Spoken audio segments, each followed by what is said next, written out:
아니 여기는 그냥 이 평범한 지금 이제 뭐 역 아닌데 이곳에도 무슨 전쟁의 흔적이 남아 있어요? 예, 저 건너편을 바라보면은 네네.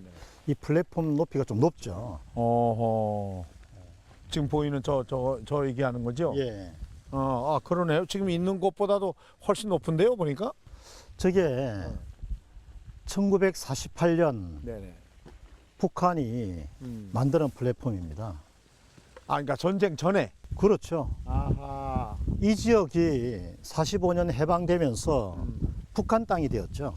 38 이북이니까. 근데 그때 이제 북한이 여러 가지 전쟁 준비를 하면서 저 플랫폼을 만들었어요. 근데 연천역이 북한 입장에서는 얼마나 중요하냐면은 경원선을 타고 내려오면 여기가 거의 마지막 역이고 38선에 가깝습니다. 네. 그래서 모든 군수 물자나 탱커들을 연천역에 와서 저 한문칸을 통해서 내렸죠.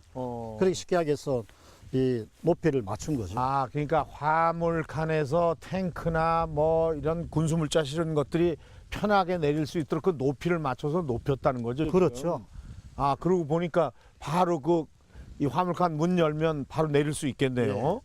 그럼 여기에서 잔뜩 내린 그런 저 무기나 군수물자들이 이제 여기서 전선으로 배치했다는 거예요. 배치가 되는 거고요. 이 연천역이 6.25 당시 북한 입장에서는 굉장히 중요한 전략적 거점이었는데요.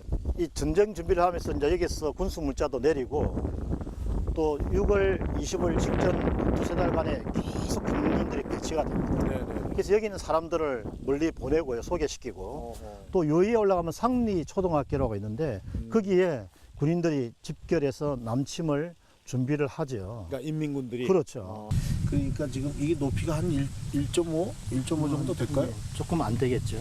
그래서 이 화물칸 높이와 같으니까 화물칸에서 뭐 탱크라든지 군수 물자 대포를 내리기가 굉장히 쉬웠겠죠. 예. 그러니까 딱 그만큼 높이를 맞췄어요. 그러니까. 예. 그리고 길이가 저기서부터 저까지 해서 한 240m 예. 이 정도 된다고 그러던데.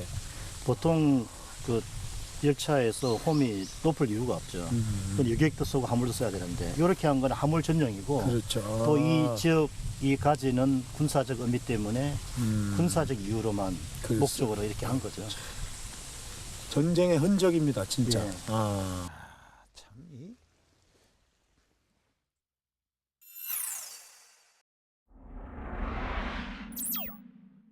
연천은 군사 분계선을 끼고 북쪽으로 황해북도 금천군 그리고 북한 지역에 속해 있는 강원도 철원군과 경계를 이루고 있습니다.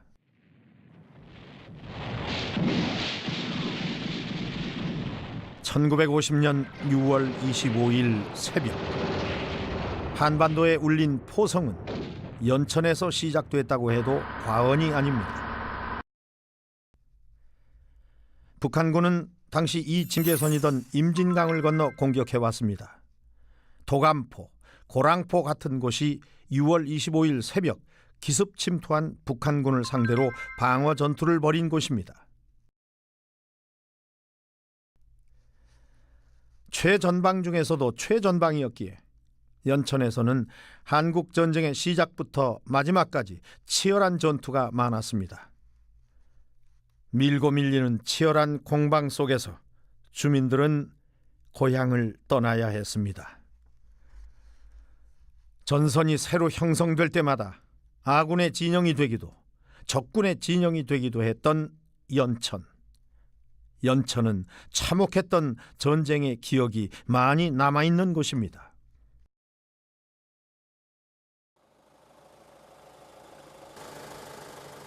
연천하면 떠오르는 이미지, 부대와 군인입니다. 최전방 지역이다 보니 어쩌면 당연한 것이겠지요.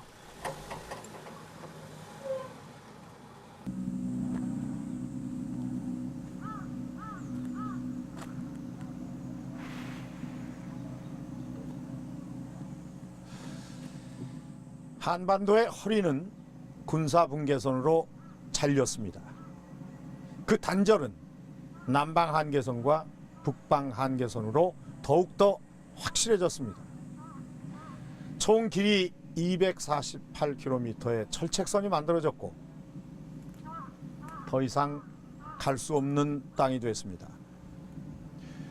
고성, 또 양구, 김포, 강화 등 이 DMZ 내에는 전망대가 만들어져 있습니다. 지금 제가 서 있는 이곳은 승전 전망대입니다. 이 전망대는 다른 곳하고는 조금 다르다고 합니다. 우리 부대 관계자를 모시고 그런 얘기를 좀 들어보도록 하겠습니다. 단결. 예, 단결. 이거 반갑습니다. 예, 부대 정문 단결입니다. 그러시군요. 예. 아니 여기가 다른 데하고 전망대가 좀 다르다고 그래요.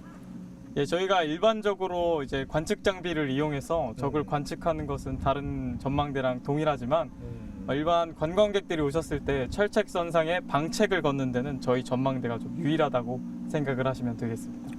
여기도 가깝지요. 이 북한하고. 예, 아무래도 전방 부대다 보니까 적이랑은 가까이에서 대치하고 있습니다. 다 육안으로도 보일 때 있습니까? 예, 주간 같은 경우에 날씨가 좋으면 적이 이제 식별되는 경우가 종종 있습니다. 이 바로 전방에 있는 능선은 저희 쪽이라고 생각하시면 네. 되는데 좀 이렇게 흐릿하게 보이는 능선이나 멀리 있는 능선부터는 북한 지역이라고 생각을 하시면 저기 되겠습니다. 저 끝에 이렇게 봉우리 이렇게 툭 튀어 올라온데. 예, 거기는 그렇습니다. 북한입니까? 예, 그렇습니다. 북한 지역입니다. 이게 지금 이제 그런 좀 관광을 할 수 있도록 일부러. 이거 시원하네 여기 올라오니까. 이 지역이 피아간의 그 전투를 굉장히 크게 했던 그런 예. 격전지라고 얘기를 하던데. 예, 전쟁 초기에는 적 전차 부대가 이 고랑포를 이용해서 기동을 했기 때문에 초기에는 많이 밀렸다가 전쟁이 이제 후반기로 치달으면서 서로 뺏고 빼앗기는 쟁탈전이 많이 벌어졌다는 곳입니다. 어떤 전투들이 있었어요? 그러니까 여기 고랑포 전투가 일단 제일 처음에 있었고 설마리 전투라는 전투가 영국군과 중공군 사이에서 한번 있었습니다. 그게 나름대로 그 기록으로 남을 수 있는 그런 전투였던 말이죠. 예, 그렇습니다. 그러니까 전투에는 졌는데 작전으로 봤을 땐 승리한 작전이었다 이렇게 판단을 하시면.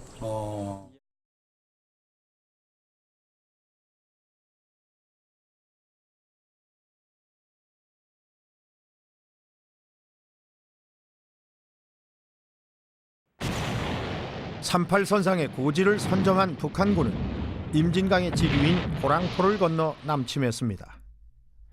사전에 철저히 계획된 북의 기습 도발로 우리 군은 순식간에 낙동강까지 밀려 내려갔습니다. 메가더 장군이 이끄는 유엔군의 인천 상륙작전이 큰 성과를 거두면서 전세가 역전됐고 그 기세를 몰아 북진했습니다.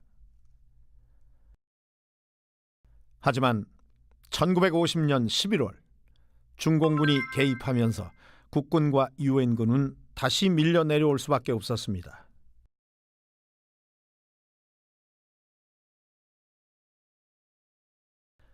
이후 38선 부근에서 전선이 형성됐고 전투는 지루한 공방전을 이어가며 교착 상태에 빠졌습니다. 전쟁이 더 이상 커지기를 바라지 않았던 유엔과 공산 측은 휴전회담에 들어갔습니다. 하지만 회담이 원활히 진행되지 않자 소강 상태를 보이던 전선에서는 다시 전투가 재개됐고 더욱 치열한 양상을 띠게 됐습니다. 휴전이 되기 전에 한 뼘의 땅이라도 더 차지하기 위해서였습니다.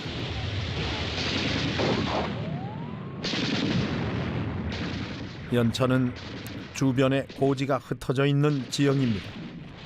이 고지를 차지하기 위한 전투가 치열했는데 포크찹 고지 전투, 불모고지 전투, 놀이고지 전투, 배티고지 전투 등이 그 시기에 연천에서 치루어진 전투입니다. 고지 하나를 두고 아군과 적군이 물러서지 않은 것입니다. 그 연천 지역을 이제 통과하는 그 경운선, 그 다음에 이제 그 경운선과 같이 평행선을 달리고 있는 그 도로가 그 서울에서 그 전방에서 전투라는 우리 국군 유엔군에 대한 그 병참선을 그 이제 제공해 주는 그런 도로였단 말이죠. 그래서 만약에 저 전쟁에서 병참선이 확보되지 못한 군대는 싸울 수가 없어요.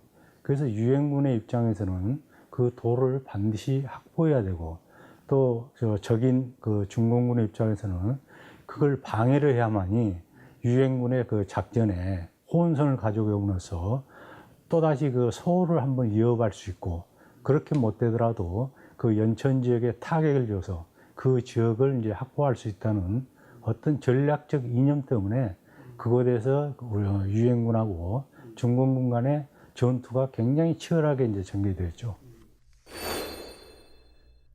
정전협정 타결 직전인 1953년 7월 15일 임진강 북쪽 요충지인 배티고지에서 국군과 중공군 사이에 혈투가 벌어졌습니다. 야밤을 틈타 인해 전술로 밀고 오는 중공군에 맞선 김만술 소위와 35명의 소대원. 밤새 19번이나 뺏고 뺏기는 치열한 공방전 끝에 결국 값진 승리를 거두었습니다. 비록 생존자는 12명뿐이었지만 전략적 요충지인 배티고지를 적에게 내주지 않은 것은 우리 군에게 큰 의미가 있었습니다. 전쟁이 시작된 지 3년 1개월 만인 1953년 7월 27일 결국 휴전이 성립됐고 38선이 아닌 군사분계선이 휴전선으로 확정됐습니다.